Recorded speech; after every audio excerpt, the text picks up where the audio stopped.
mes hommages à tous les dévots présents et à toute la Parampa et à mon maître spirituel. Et on va lire un verset de la Bhagavad Gita pour commencer cette classe. Om Namo Bhagavate Vasudevaya. Om Namo Bhagavate Vasudevaya. Om Namo Bhagavate Vasudevaya.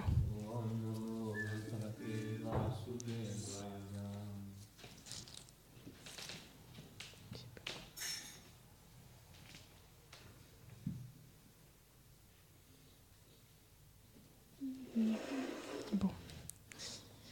Chapitre 10, verset 3.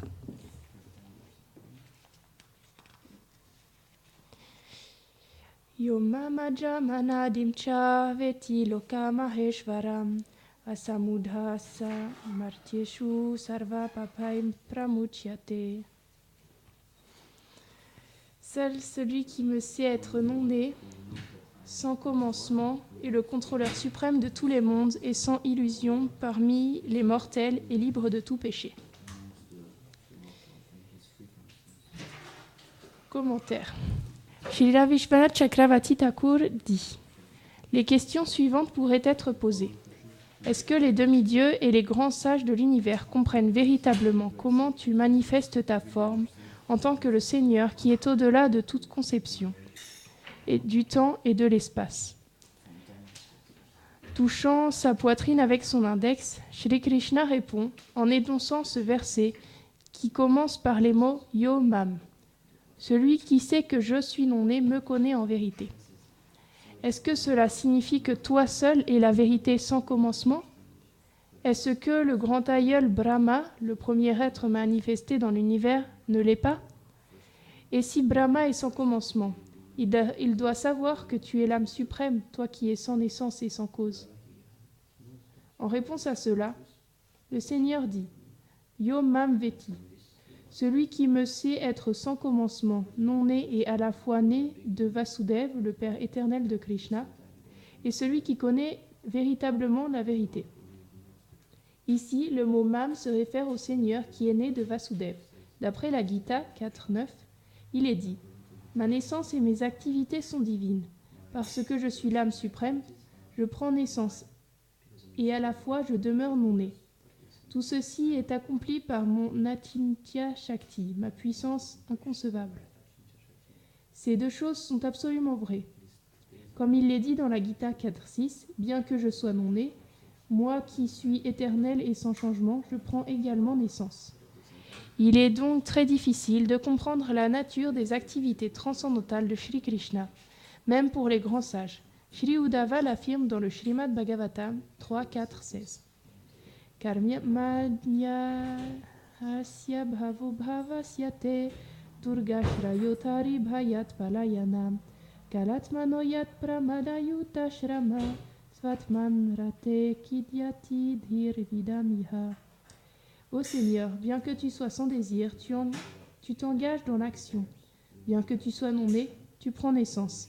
Et bien que tu sois la mort personnifiée, tu cours par peur de l'ennemi et te caches dans le fort de Dvarka. Bien que tu sois satisfait en toi-même, tu prends plaisir dans ta vie de famille avec 16 000 femmes. En voyant tes activités merveilleuses, l'intelligence même des grands érudits s'égare. Or, Shri Rupa Goswami, dans un verset du Shri Laghu Bhagavatamrita, explique que l'égarement des sages, dans ce cas, n'est pas dû à l'illusion matérielle. Ce qui est incompréhensible pour eux est créé par l'Achintya Shakti, la puissance inconcevable du Seigneur. Cette énergie inconcevable est la cause de la nature variée et contradictoire du Seigneur, qui est elle-même la cause de l'égarement des sages. Lorsque celui-ci apparaît en tant qu'un enfant, il paraît être limité. Son ventre semble alors pouvoir être attaché avec une simple petite corde. Or, un jour, sa mère Yashoda voulut l'attacher. Bien qu'elle essaya et mit bout à bout des cordes qui ensemble faisaient une longueur de plusieurs centaines de mètres, elle ne le put. Or, Krishna, dans ce divertissement, Damodar Lila, parut limité et simultanément illimité, ce qui est inconcevable. De la même façon, le fait que le Seigneur prenne naissance et qu'en même temps il soit non-né est au-delà du raisonnement. C'est pourquoi Shri Krishna dit « Ô Arjuna, parmi les êtres humains, seuls ceux qui savent que ton conducteur de chariot est le maître suprême de toutes les planètes, Loka Maheshvara, sont libérés de tout péché et de tout obstacle sur la voie de la dévotion. Ceux qui pensent que je suis non-né, sans commencement, et que j'ai la nature du contrôleur suprême, mais qui pensent que j'imite simplement la naissance, sont égarés, samudha, et ne sont pas libérés du péché. »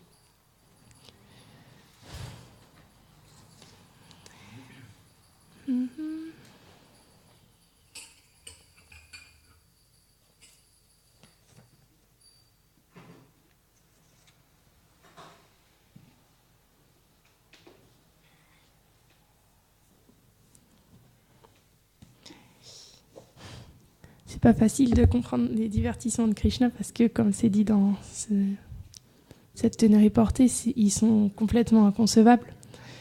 Et parce que Krishna, il n'est pas influencé par les règles de ce monde, autant dans sa naissance et que dans ses activités. Par exemple, on peut voir que une des règles, c'est ne pas voler. Et pourtant, il va voler le beurre des gopis, il va voler les vêtements des gopis. C'est parce qu'il est inconcevable. Jai Shri Shinita Yujambar ki Jai, Shri Shinanda Yashoda Gopal ki Jai, Shri Shri Radha Madan Mohan ki Jai.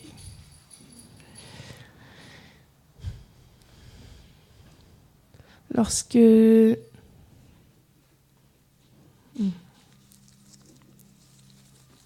je vais recommencer du début parce que là, sinon, ça me faisait commencer au milieu de ce que je voulais dire. Je voulais commencer parce que hier, on a fini un peu en parlant des désirs qu'il faut engager, qu'il faut purifier. En fait, dans la dévotion, le but, c'est pas d'exterminer tous nos désirs, c'est de les purifier. Donc c'est pour ça qu'il y a le service de dévotion où on engage ses désirs et ses actions, et il y a aussi le chant des saints noms, l'écoute, pour se purifier et pour permettre de changer notre nature, de purifier notre corps subtil, d'avoir des nouvelles impressions, de retrouver en fait notre nature originelle qui est de servir, en engageant nos désirs au service de Krishna. Donc,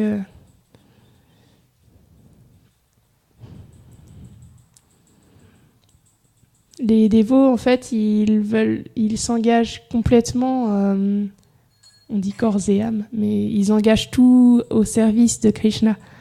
Toutes leurs activités, tout leur corps, toutes leurs pensées. Comme par exemple Hanuman, qui servait Ramachandra, il servait avec tout son corps, il servait Ramachandra avec tout ce qu'il faisait, avec tout ce qu'il pensait, mais il ne savait pas comment utiliser sa queue au service de Ram. Alors, un jour, quand il est allé à Lanka et qu'il s'est fait capturer par Ravan, puisqu'il ne pouvait pas le tuer parce que c'était un messager et qu'on ne tue pas les messagers normalement, il a voulu mettre le feu à sa queue. Alors Hanuman, il a sauté sur l'occasion. Il a dit « Chouette, je vais pouvoir servir aussi Ramachandra avec ma queue ». Il a mis sa queue dans le feu et il a brûlé tout Lanka avec sa queue. Donc les dévots, ils utilisent comme ça tout leur être au service du Seigneur. Et on a plusieurs exemples de grands Vaishnavas qui renoncent complètement à leur propre bien-être, à leur propre confort pour servir Krishna. Comme il y a par exemple les Goswamis qui ont renoncé à toutes leurs opulences pour vivre d'une manière très austère. Ou bien il y a aussi... il y a Shukadev Goswami aussi qui vivait dans le renoncement le plus total. Au départ, Shukadev, il voulait pas sortir du ventre de sa mère parce qu'il savait que ce monde était plein d'influences matérielles. Il voulait pas être influencé par ça. Il voulait pas être emporté par Maya, même si Shukadev Goswami, ultimement, il peut pas. Mais du coup... Même quand il est sorti, immédiatement, il est parti pour la forêt, il a renoncé. Et il a renoncé. Et pourquoi on renonce? Parce qu'il faut bien un but, parce qu'on ne va pas juste se dire, bon, j'ai plus envie de ça. Et pour pouvoir renoncer à tous les attraits qu'il y a dans ce monde, il faut avoir un but supérieur aux attraits qu'il y a dans ce monde. C'est logique. Mais cet attrait, c'est Krishna. Puisqu'il est suprêmement attirant, c'est ça que Krishna veut dire. Et donc, Krishna, c'est le suprêmement attirant, même plus que toutes ses autres incarnations, parce qu'il a toutes ses qualités au plus haut degré. Ramachandra, il avait... Jai Shri Shingadev, Bhagavan ki jai, Shri Prahlad Maharaj ki jai. Ramachandra a des qualités aussi illimitées, mais il est venu ici pour montrer un exemple de suivre toutes les règles parfaitement. Donc c'est la droiture incarnée. Et donc même si originellement il n'est pas soumis aux règles que nous on suit, il a montré de manière à ce qu'on les suive, il a montré l'exemple de la perfection pour les suivre. Alors que Krishna, quand il est venu, il avait juste la seule chose qui comptait, c'est l'amour qu'il échange avec les dévots. C'est complètement inconcevable parce que du coup, comme je le disais au début de la classe, il vole le beurre, il vole les habits des gopis, il n'obéit plus aux règles que nous on peut comprendre. Mais simplement, la seule chose qui compte, c'est l'amour qu'il échange avec ses dévots. Cet amour, c'est pas un amour comme on le connaît, kama, dans ce monde d'exploitation, mais c'est simplement de servir parce que Krishna lui-même se donne à ses dévots, donc ce qu'il veut, c'est leur bonheur, de la même manière que les dévots se donnent complètement à Krishna et qu'ils désirent seulement rendre Krishna heureux. Et donc d'un côté, on a Ram qui se soucie de toutes les règles pour qu'on lui suive, et Krishna qui se soucie simplement de servir et d'apporter du bonheur à ses dévots. Et son amour, il n'est pas limité, il s'exprime de toutes les manières. Et après, c'est pas pour ça qu'il faut faire la même chose que Krishna, parce que c'est le Seigneur suprême, on ne peut pas limiter non plus. Ici, dans ce monde, on est soumis à des règles quand même. Même Chaitanya lui-même, il est venu, il nous a montré, c'est la rigueur la plus stricte, même quand il a pris sannyas, des règles qu'il suivait vraiment, même quand il n'était jamais même touché par une femme, ou même vraiment les règles les plus... même qu'aujourd'hui, c'est difficile de suivre. C'était vraiment les plus pures des règles. Mais pourtant, il était tout le temps absorbé dans l'amour de Krishna, qui lui vole les vêtements des gopis. Donc ça aussi, c'est inconcevable. Et qu'est-ce qui nous empêche de concevoir tout ça, de vraiment se donner et d'aimer Krishna, de prendre refuge en lui, de seulement désirer son bonheur? Il y a quelque chose qui nous en empêche, puisqu'on peut se dire on le voudrait, mais pourtant on n'y arrive pas, parce qu'on est encore trop identifié à ce corps, à ses possessions, on est attaché à tous nos biens, notre famille, toutes ces choses auxquelles on s'identifie et qui ne sont pas vraiment nous. Et c'est comme un voile, un habit qui nous recouvre et qui nous empêche de nous abandonner complètement. Et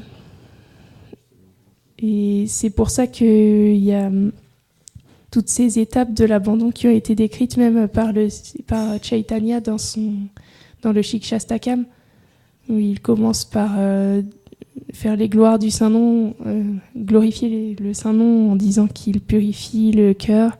Et finalement, jusqu'au dernier verset où il dit que Krishna peut faire ce qu'il veut, il peut m'étreindre ou il peut me piétiner sous la plante de ses pieds. Et simplement, il sera toujours l'unique Seigneur de ma vie. Donc là, il n'y a plus rien d'autre qui compte que Krishna. Même le bonheur, notre bonheur propre ne compte plus. La seule chose qui compte, c'est Krishna et notre amour qu'on a pour lui et le servir de manière totalement désintéressée. Mais ça, c'est une étape très élevée de dévotion, puisque c'est la dernière étape du Sharanagati, justement. Et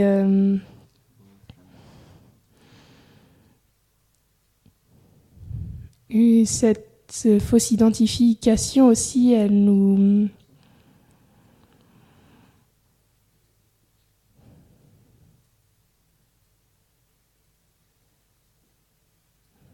fait nous enorgueillir d'une condition qui n'est pas la nôtre. Enfin,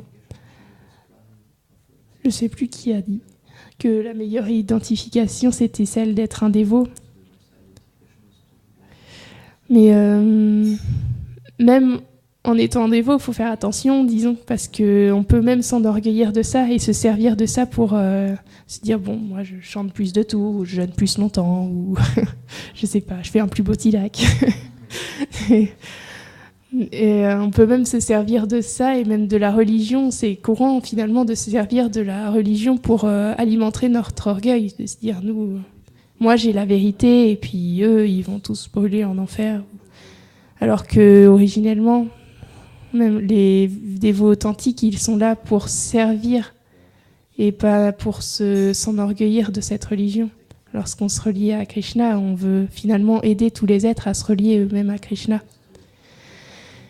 Et donc, j'avais aussi une petite histoire parce que Balaram, il est là aussi pour nous aider à retirer cet orgueil.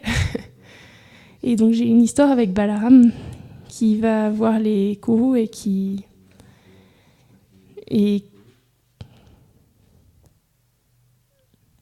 même si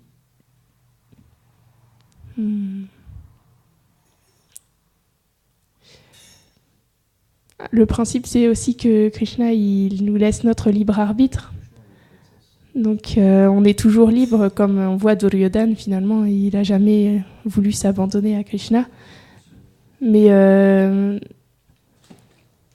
d'un autre côté, on peut voir que Balaram, il est venu et qu'il le voir à ce moment-là et qu'il a argumenté,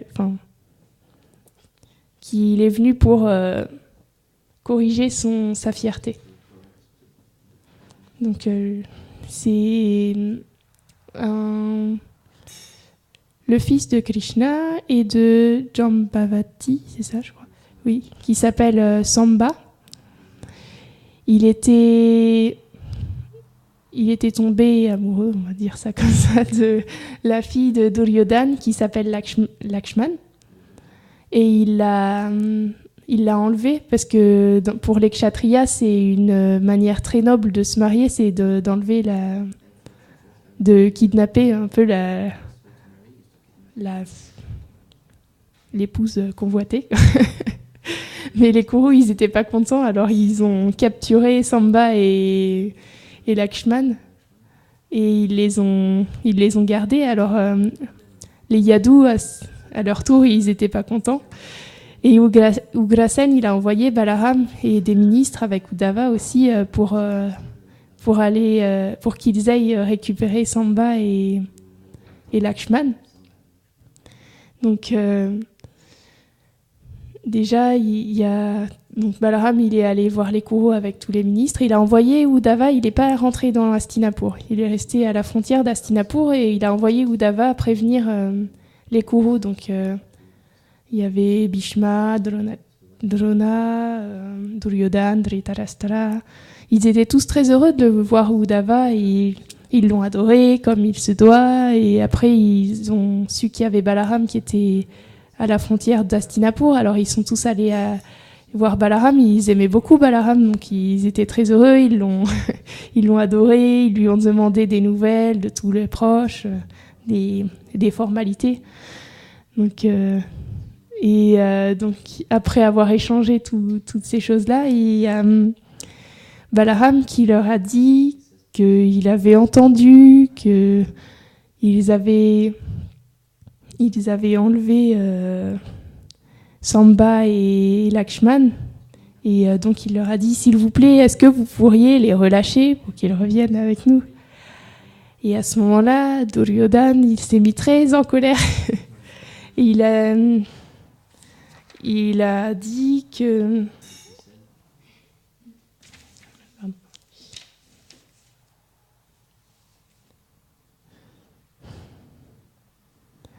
Il a dit des choses très offensantes en parlant des Yadus.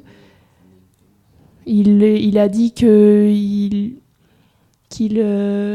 leur laissait avoir leur royaume, il leur laissait utiliser ses propres biens, il les avait toujours laissés. Il aurait pu se fâcher, mais il leur laissait parce qu'il était miséricordieux envers les Yadus. Et donc il les avait laissés utiliser ses biens, alors qu'il aurait pu les exterminer en un claquement de doigts. Et pourtant, ils viennent et ils osent venir lui demander quelque chose et l'accuser de quelque chose. Et à ce moment-là, Duryodhana, il a dit une longue tirade en se mettant en colère, et il est parti avec tout le monde. Et Balaram, il n'a rien dit. Mais ses yeux, ils sont devenus rouges de colère. Et à ce moment-là, il a parlé à son tour aux villageois d'Hastinapur qui l'entouraient. Et il a dit que je les ai toujours respectés. J'ai appris moi-même à Duryodhana à se battre à la masse. Et aujourd'hui, il vient insulter tous les Yadus, tous les dévots du Seigneur. Et il insulte Krishna lui-même. Aujourd'hui, je vais tirer Hastinapur et je vais jeter Hastinapur dans le Gange. Donc, il était vraiment en colère.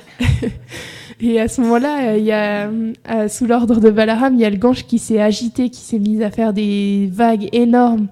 Et Balaram, avec sa pioche, avec la pointe de sa pioche, qu'il a posé, il a tiré, il a fait comme une fissure tout autour d'Hastinapur, et il l'a détaché du reste du continent.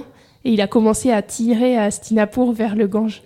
Et il y a les Kourous qui ont senti tout trembler. Il y avait tout qui tremblait comme un bateau qui est emporté dans une tempête. Donc il y a tout qui commençait à se dégringoler, à tout bouger de partout. Et ils se sont dit, bon, je crois que Balaram est en colère.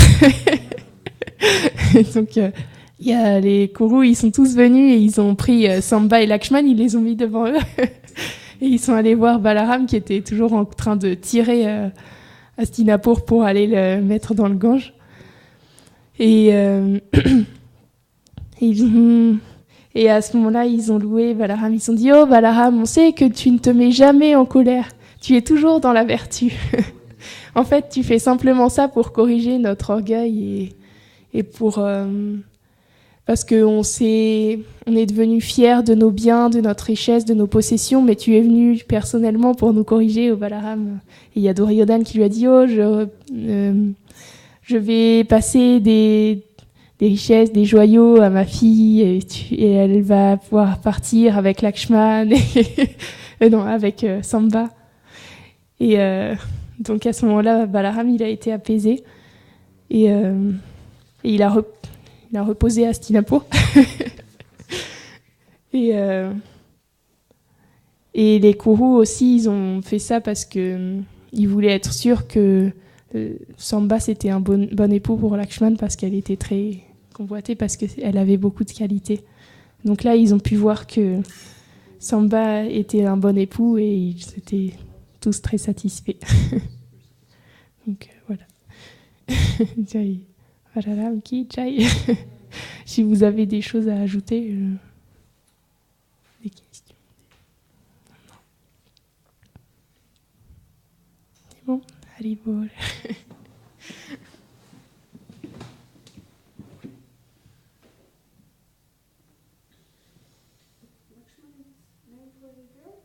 Yes, I read for strength. Yes, it's in for that. But like Shiam, it can be. Il faut savoir ce que ça veut dire en fait. Ouais, il doit y avoir un sens. Qu'est-ce que veut dire Lakshman? Because usually like if it's a girl, like it's E, like Lakshmi, not Lakshmi. Shyama, Krishna is name of Shyamala, Radha and Krishna, and Krishna is name also to Krishna, Draupadi, and Arjuna, maybe we can know because je sais pas, peut-être parce qu'il existe. Il peut être bleu aussi, alors je sais pas si on peut l'appeler aussi comme ça. Ouais, je sais pas. But Draupadi can be called Krishna also. So it's not the oldest. No, I just think I don't know what, like for example, you know the name which is for the girl, and you finish with. Quand ça finit par un I, c'est pour dire la fille de. Yes, yes, yes. It can be finished on A or but Lakshmani, like. Comment tu dis last name? Lakshmani, ça aurait été la fille de Lakshman. On aurait appelé Lakshmani. Je crois. This is strange, like for example, you know the name which is finished with this for the girl? I don't know. Non, il n'y a pas une voyelle particulière. Je suis pas si sûre que ça. Je me demande si ça finit pas par I quand. Non, là c'était Lakshmana. Ouais. Moi aussi, au début, je croyais, mais en fait, quand tu réfléchis bien à tous les noms, ben, c'est pas.